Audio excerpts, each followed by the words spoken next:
Dear ones, I am Archangel Michael. Well done, starting a new week. Before the week starts, I'm going to give you one more task. As I already said, these tasks are not mandatory, anyone who wants to do it can do it. And for how many days and for how long? There is also nothing defined, they are just examples for you to make into habits. And little by little, each of these aspects that I put into the tasks, be done by you unconsciously, and you can become, little by little, better, more evolved people. So let's go, what will be today's task? It's a very simple task, very, very, very simple. You have already learned to rebalance your body with I am light. So today you are going to learn some important phrases, whether they are said all the time together or separately, it doesn't matter. What matters is that you say them. So here are 5 sentences, but you can create as many sentences as you want, as long as they have the same meaning, being affirmative sentences and starting with I am. So the 5 sentences I exemplify are, I am an evolved being. I am a healthy being. I am an extremely loving being. I am a victorious being. I am an enlightened being. So you can say these phrases all together, several times a day, once a day, separately, it doesn't matter. It is important that you repeat them whenever you remember, write it down, put it on the wall, every time you look at it, repeat it. But it's like I always say, my brothers, it's not repeating like a recorder, it's repeating with heart, it's repeating with confidence, with certainty in what you're saying. Believing in what you are saying, because if you don't believe it, nothing will help. Because she won't have the strength to bring back everything you deserve. Of course, as I already said here, words have power. If you speak without the feeling of your heart, that goes to the universe, yes, because you said so, but it goes at a very low intensity, it goes at a very low speed. Words are like that toy that you throw in the air and it comes back to your hand. So when you speak from the heart, it's as if you launch that sentence at an absurd speed, and it comes back with the same intensity returned by the universe. Now if you speak without heart, the speed is so low that it practically doesn't leave your hand, the sentence goes back and forth, without any result.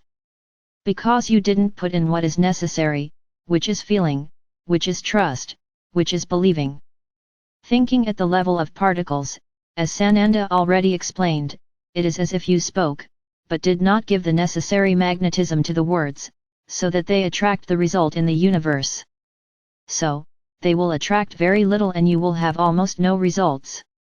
Now if you speak from the heart, if you speak with confidence, there will be an immense magnetism and it will attract everything that corresponds to what you said, and it will be returned to you with the same intensity.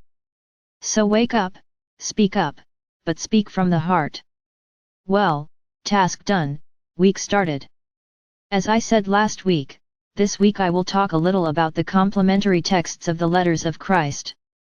There is nothing very new to comment here. Yes, there are some even more recent things that were said by Sananda, but some aspects are worth revisiting, commenting on again, and that's what I'll do. We will have 4 days this week, so I will divide the texts into 4 and we will comment each day. An important point, spoken by Sananda in the first text, is how your actions affect the planet. I don't think I need to say much, here we have to differentiate between actions actually done, and actions just thought or said. I have been telling you here that you are reaping everything you have sown over all these millennia, in relation to the planet. Everything that is happening is the result of what you did. Then many may think, but why this now? We've always had floods, we've always had heavy rain, but not like it is now. Of course, or you forgot that the process is all accelerated. I said it already. Everything is accelerated, so everything is happening faster, more often, and more intensely. But it is all the result of the disrespect you had towards Gaia. As I have already said here and will repeat, none of you are completely clean when it comes to actions against Gaia. Then many will think, no, but I've been taking care of Gaia since I was little. Very well, where are your other incarnations? Yes, I recognize that you did not have the necessary awareness to know how to treat the planet as it should be treated. This was part of your evolution. And then we will talk again about everything that has already been said here, influences, decisions. There is no point in going back over everything again. So in the aspects where you have actually physically provoked in your world, you are reaping. Furthermore, what is most important, which is what Sananda talks about, is exactly what you think through the ego. Everything you attract through your own egos. Then many will think, I can't understand how I can attract a tidal wave, for example. Let's give this example, it's very good. How do you attract the tidal wave? The entire population that lives in that place emanates feelings of disrespect, feelings of provocation against the marine environment. They fish excessively, without respect for the species, without respect for the cycles of nature, they use the sea as garbage. So that's what I say to you, my brothers, this doesn't happen because of a decision just by those who are here now. Remember, the egregore has been carried for a long time. This does not mean that everything you cause is what you created. No. This has been created over the millennia, by many incarnations of you and other people. This adds up, until one day the universe returns all this negative feeling that you released into the sea, in relation to that environment, in this case the sea. So, don't try to think in your third mind, what did you do to cause this? It wasn't just you, it was all these millennia that were already left behind, that were carrying all of this, and you received the return. A tidal wave is a force too strong to be carried by a single existence. This has been carried over millennia. In the same way as earthquakes, everything that happens is a result of your actions. Of course, your scientists have to explain that the earth is moving, that Gaia is fixing itself. It's nothing like that. Gaia is just returning the energy that you planted in herself. No, do not see Gaia as vengeful, because it is not a question of revenge. Because everything happens so that you learn, you provoke, and have the result. It is not Gaia who sends the result is what you caused. This doesn't seem very easy to understand, but one day you will understand, and begin to understand what is happening on the planet. Everything was caused by you, or rather, everything has been caused by you, for millennia and millennia, and now you are receiving the majority of the result. Because as the energies are accelerated, everything will happen quickly. This is a point. You have to be careful with everything you wish for, with everything you throw out into the universe. The second text, we can talk about an important part that I have also said here. You, as human beings, each of you has a soul. And due to the distortion of all the values that were placed in your minds, sex seemed to be the easiest to manipulate in your minds. So today you suffer from perversions, with totally violent attitudes, precisely because of the superiority of some over others, through sex. Why? Because, literally speaking, there is an invasion of one body into another. Their auras are almost like they dissolve into each other. So while you do this, you have a sexual relationship with a lot of love, both souls are elevated, because the feeling of love that comes from one, passes to the other, and that of the other passes to the one. Then their souls light up, when there is affection, when there is respect, when there is that desire to really be there because you love that other being. It is a moment of extreme joy for their souls, they shine with so much happiness. Then we will distort all of this. Like I said, there is an invasion. So let's make the woman a being totally without will, a totally harmless being, who can be used at the man's pleasure. This was done to reduce the strength that the female being has. Understand, I'm not talking about the soul, I'm talking about being, the female physical body. I'm not here to say that one is more powerful than the other, both are necessary for balance. I've already talked about it here, man has strength, the woman has softness. So no one is better than anyone else, not the man is better than the woman, and not the woman is better than the man. And you've got it all wrong, and you're constantly at war, because one has to overcome the other. Many men still think they can have their subservience, their annulment, from the woman. Then they rape her, because for them it is a moment of superiority, being able to invade the woman's body in a violent way. And what does this bring? Unfortunately, she receives all that load of hatred, of anger, from that being, who is supposedly so harmless to whom she is doing it, and who wants to demonstrate her superiority. And in the same way, when you have sexual intercourse without any involvement, do you not know a tenth, or a thousandth, of what that being is, what it carries in its soul, what it carries in its feelings, what it carries within its being? And then you have a completely uninvolved sexual relationship, one will exchange the energy of the other. If you're lucky, the other being an evolved being, a good being, with a good nature, will even get something good. But most of the time, these relationships happen through drinks, through drugs, through pleasure for the sake of pleasure.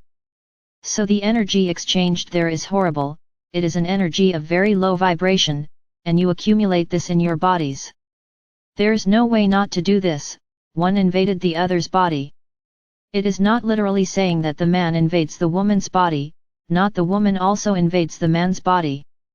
So they both carry each other's energy. And I can extend this to couples, who often think that having sex erases all the hurt, erases everything bad that was said, erases all the ugly things that were said during a fight. Then the fight is over, show your love through sexual intercourse. And everything that was said, and everything that was felt, was erased? Look, if you are beings who really don't absorb anything the other person said, congratulations, then you're fine. Now at that moment you will let yourself be carried away, you will have that act to demonstrate that you still love that person, but the anger, the feeling, the hurt will be there, and it will also be exchanged. That feeling that is supposed to be love will be so small that when it ends there, you will feel horrible. Because it wasn't love that you exchanged hurt, you exchanged resentment, everything that was said that you haven't even absorbed yet, nor thought about. It's as if you tried to erase everything that was said, but that doesn't happen. What was said, it is in there, and you will remember it later. So this is where relationships between couples start to cool down, because that moment is no longer a moment full of love. It became a moment of exchange, a moment of just happening to say that you love, but that deep down it is nothing like that, so this will be undermined every day. So my brothers, what is the moral of this story? If you can have sexual intercourse, only when you effectively love the other, that would be the great asset in your life. This would be the great prize that your souls would effectively have, because everything that is different from this, you are only losing. Another point, which is very interesting, which is worth highlighting here, is when Sananda comments on condoms. Some religions condemn it, they think that contraception is frowned upon in the eyes of our Father or Mother God. So spreading diseases, having children at the wrong time, with people you don't even know who it was, often. Is this what our Father or Mother God wants?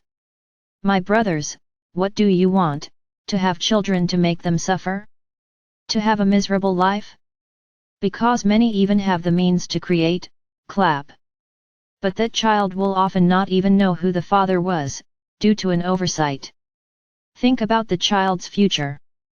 Will she be happy not knowing who her father was? Many women nowadays shout from the rooftops, "I'm going to have my baby alone." Very good. Very good, who are you thinking about? In being the greatest, in being the phenomenal? Okay, you had your baby alone. And what will this child think in the future, when asked, "Mom, why don't I have a father, who is my father?" And what will you answer? That you didn't think it necessary for her to have a father, that you knew, because she has a father, but she won't know who she is. This will be good for her. Have you ever stopped to think about it? Or do you only think about yourself, about being the wonderful one, the perfect one, the one who can manage on her own?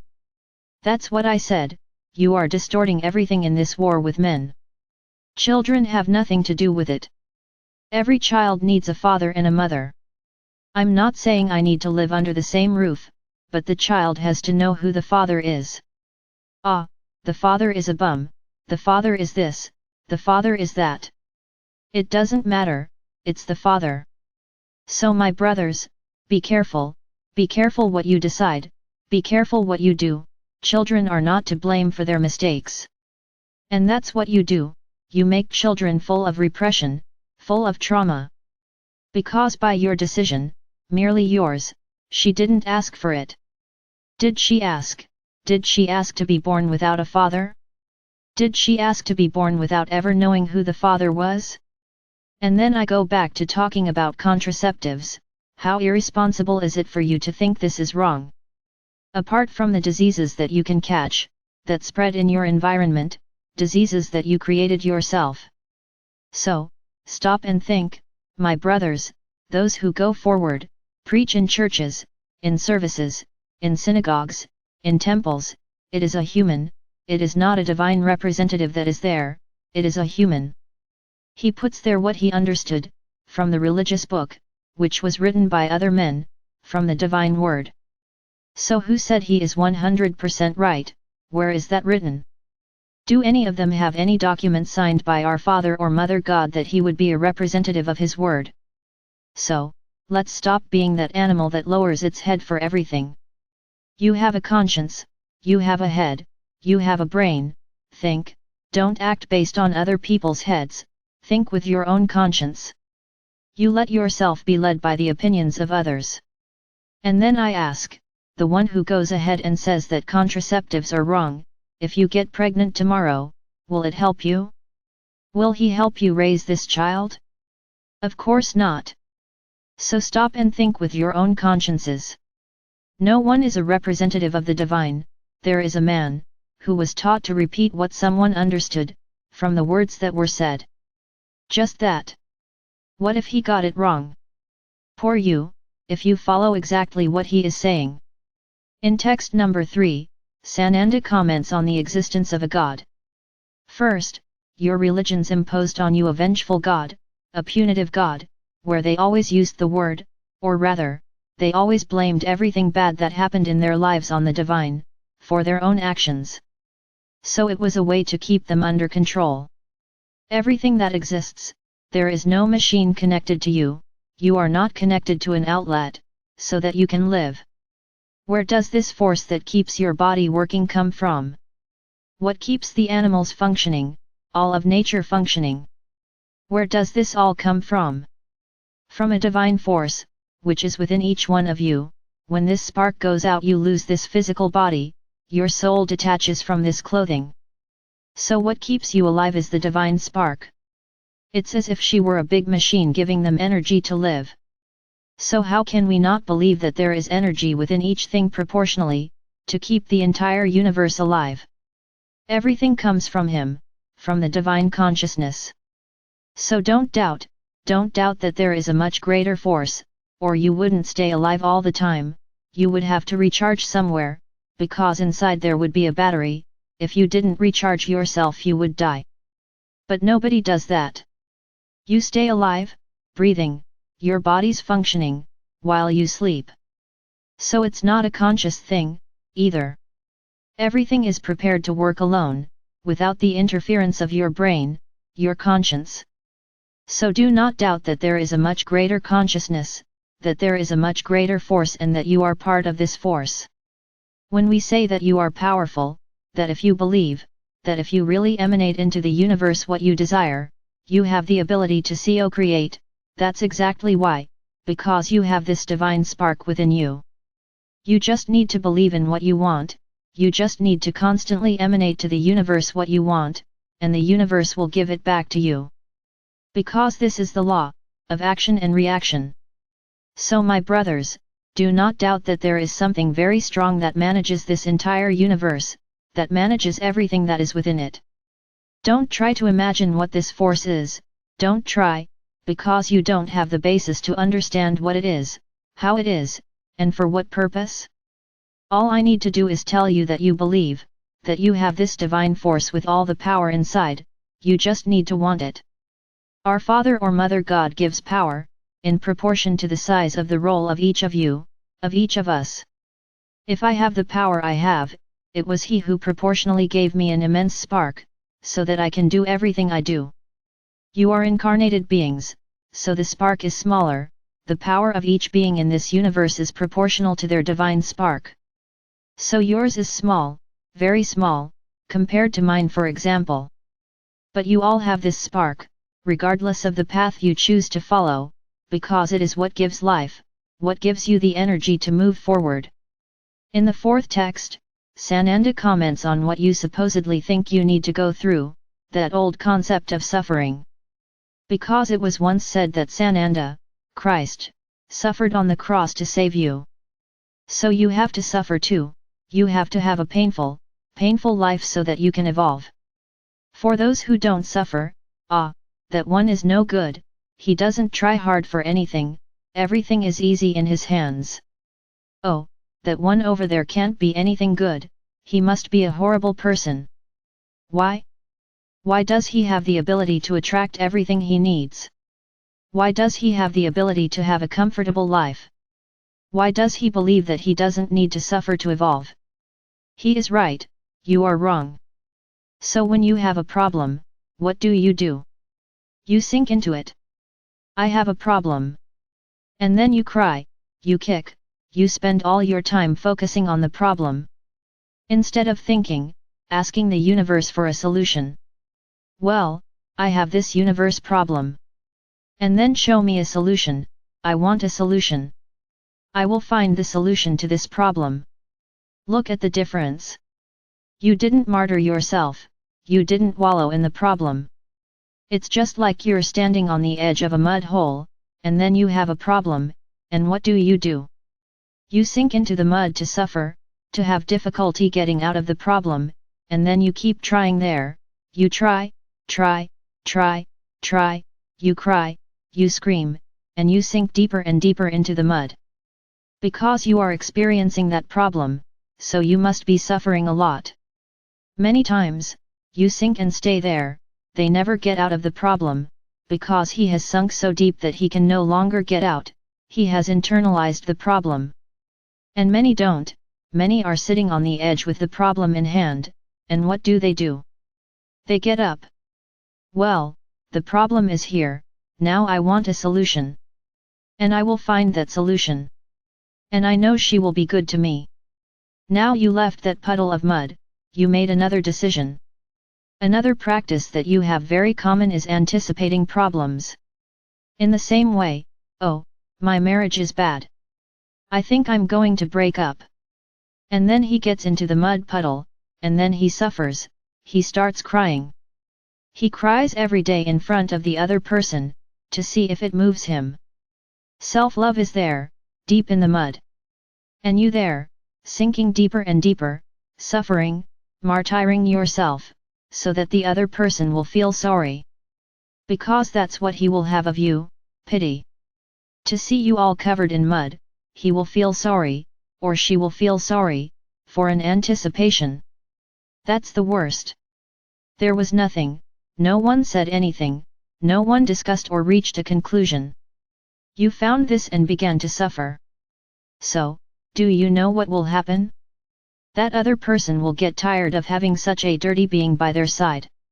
And then really, he will separate from you, or she will separate from you. Because you didn't have self-love, you weren't able to sit down and talk. That was all the other wanted. Just talk. But you've already made a decision, it's going to end. It's really, you're done, you've declared the end of your relationship. So, stop suffering in advance. If you have a problem, give the solution to the universe, don't suffer in advance. Understand, often, what you think, that it is a bad thing, it is a new path, that the universe is showing, much better than that one. So believe, hand it over to the universe and ask for whatever is best for you to happen. Don't suffer in anticipation. If you think that something is going to happen there, say it to the universe, show me the path, which I should follow and what is best for me to happen. Ready? Self-love, sky high. Trust in the universe, in the heights. And you will definitely have your solution. So my brothers, stop acting like poor things. You really like it when others feel sorry for you. What a horrible feeling! What a horrible feeling, for you to do so, for others to feel sorry for you. You are strong, you are powerful, you have self-love. Don't feel sorry for yourself. Change, do wherever you change. Ask the universe to show you how to change. Because, everything you ask for with feeling, the universe returns. This is the great maxim, this is the moral of the story, you reap what you sow. So if you are planting, requesting a solution, the universe will send it. Now, if you are reaping suffering, you are reaping pity. What will the universe send? More suffering, more pity. Please understand this. Stop acting like poor things. Stop acting inferior. Because no one is inferior, and no one is superior to anyone. You are all equal, regardless of class, color, wisdom, it doesn't matter. You are all souls, pieces of our Father or Mother God. So, everyone is equal. The paths you take are different. So, don't feel inferior or superior to anyone. Tomorrow, we will continue talking about the other texts. I am Archangel Michael. I am here, my brothers, every day, trying to open your mind and understanding more and more.